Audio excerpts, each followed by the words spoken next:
she come to the door and she was crying. She said, "Come on in, I want to show you what you did." And I thought, oh no, what have I done? I, stirred up a can of worms, back all these memories for this woman. So I came in, she had these albums out on the big coffee table. She said, no longer will this stuff just be stuck back in a closet. It's going to be out here where people can see it. I'm proud of my son. For most of them, it's like it was last week or a month ago, not it was 30 or 40 or now 50 years ago. It's still there in the back of their minds, just like it happened. That's the main reason that I do it, not to preserve our own family history, but other people's. And people can come in and you'd be surprised that people come in and say, I can remember my dad wearing a uniform just like that, or I can remember my husband uniform. My husband's a Vietnam veteran. This uniform looks just like his. He was a Purple Heart recipient, or he was a Bronze Star recipient, and it brings back a lot of memories for him. And it doesn't belong stuffed in a closet someplace, put on the back burner where nobody sees it. This uniform here, I decorated in honor of one of my classmates, Larry Dale Fogel. Larry grew up in Lawrenceburg, and he was the first one from Dearborn County killed in action in Vietnam. And when we did his mom's funeral, she was in a nursing home with Grandpa Pee Wee, and I used to stop and see her, and she wouldn't say Larry did this or Larry did that. It was always my boy, my boy. My boy, you knew my boy, you liked my boy did this, my boy was in the Army, my boy was killed. And I said, yeah. And so when she died, I brought the Patriot Guard and the Color Guard out because she was a Gold Star mother. And we had our class reunion last night, and I put on Facebook today that I had my memorial there, the big picture frame with Tommy Dennings and Larry Fogel's information in it. And I said, Tommy's always going to be 19 years old. We're all gray-headed and getting old, and Tommy's 19, and Larry's still 18. They're 18 and 19 years old and be that way forever. On behalf of the President of the United States, the Secretary of the Army, and a grateful nation, please accept this American flag as a token of appreciation for the faithful and dedicated service of your brother Larry. It's because of young men like him who answered the call to serve that we're able to enjoy the many freedoms we have today in the USA. As a proud Vietnam veteran and a member of the 173rd Airborne, he gave his life in Vietnam so that we can enjoy the lifestyle we have today. He truly understood the meaning of those words, duty, honor, country. May God bless you, your family, and the United States of America. And because of young men like Larry Dale Fogel, we can all continue to live the American dream. May he rest in eternal peace. But if you look up here in the corner, that is a Silver Star. And a Silver Star is the third highest award you can receive for valor. I imagine being a medic, he was out in the field and working on guys under enemy fire. Walt did 2 tours in Vietnam, received 2 Purple Hearts. One Purple Heart was from shrapnel wounds, and the other Purple Heart he received was for a bayonet through the foot.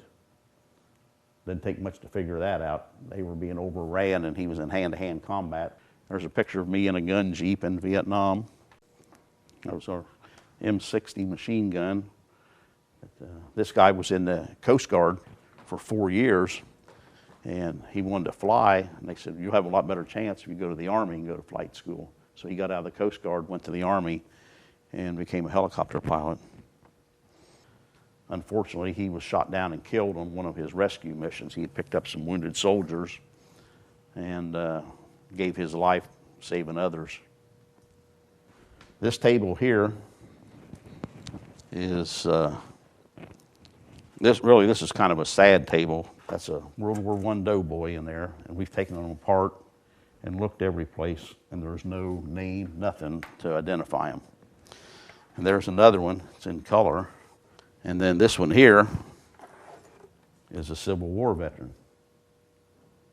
Each one of those guys has a story, hard telling where they're from, who they are, where they served, what they did. It's important that you do this stuff and remember. If you don't, then it's all in vain. This display here is dedicated to Captain Bill McClure. Old Captain Bill was quite a character. His full name was William Morton McClure. He was born January 27th, 1920. and he passed away earlier this year, January the 5th, 2015. And almost 95 years, and I don't think Captain Bill ever met a stranger. He was going to Purdue University where he was on the boxing team, and he had completed his junior year, and his first semester, he needed one more semester to graduate. And World War II broke out, and they said, well, you stay and finish school. He was in ROTC, or you can go get commissioned. He said, well, I want to go ahead and be commissioned. He said, I'll finish my education when I get back. He said, if we don't have a country, what good's an education going to do me? Up to the day he died, he could still fit in that uniform. At one time, there were 16.5 million World War II veterans, and today there's maybe between 7 and 800,000. And there for a while, they were dying about 1,100 a day, but the numbers are getting down now. They're still dying 500, 550 a day, they estimate. The Korean boys aren't too far behind because World War II ended in 1945 and Korea broke out in 50, so there's only a 5-year spread. Some of those guys were World War II and Korean War veterans. Charles Clinton, Chalky Fleek.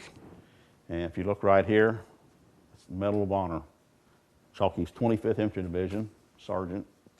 And they threw a grenade in, and Chalky tried to, at first they said he dove on the grenade, but he tried to scoop it up with his helmet and get rid of it, and as he did, it went off and killed him.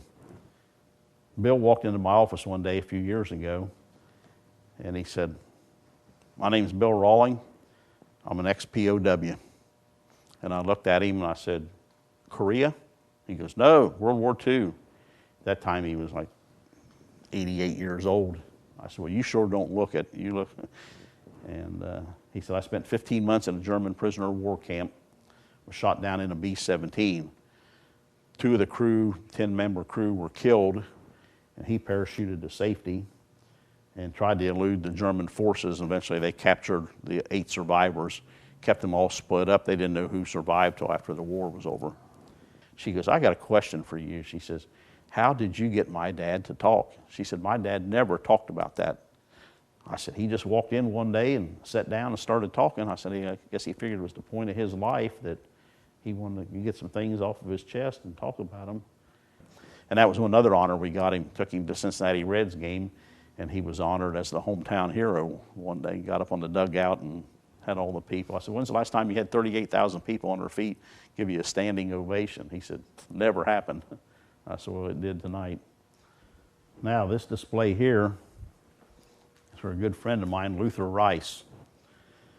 Luther served 23 years, United States Marine Corps. He graduated, he was 17 years old, and graduated in May of 1948, and didn't turn 18 until December the 31st of 48. He had already been in the Marine Corps for 6 months when he turned 18 years old. And we were there with him when he took his last breath. And I had all this stuff was hanging in his room. I had these pictures hanging there because we had a ceremony for him up there and honored him with a plaque and some awards. And I had all this stuff hanging in his room, and the Marine Corps was sitting right next to his television so he could see it. And then I had a 3-foot by 5-foot Marine Corps flag hanging in there. And when he passed away, I went over and I took that off the wall and covered his body with it. And then we were there for probably 3 hours before the funeral home came and removed the body. So then I took that flag and folded it and presented it to his grandson. He comes around, he goes, hey, he said, I asked you a question. He said, are you a veteran? I said, can you read my shirt? It says Indiana. I'm from the state of Indiana, and veteran means that I'm a veteran, honorably discharged veteran. He goes, well, if you're a veteran, you're a coward. I was riding a gun that day, the M60. He said, you know how to use that thing? I said, yeah. He said, show me. So I closed it and had the bandolier in there, and I popped off about 40 or 50 rounds out into a rice paddy. He said, that sounds good, doesn't it? I said, yeah, it works. But that's pretty much the stuff that's here. It just continues to grow all the time.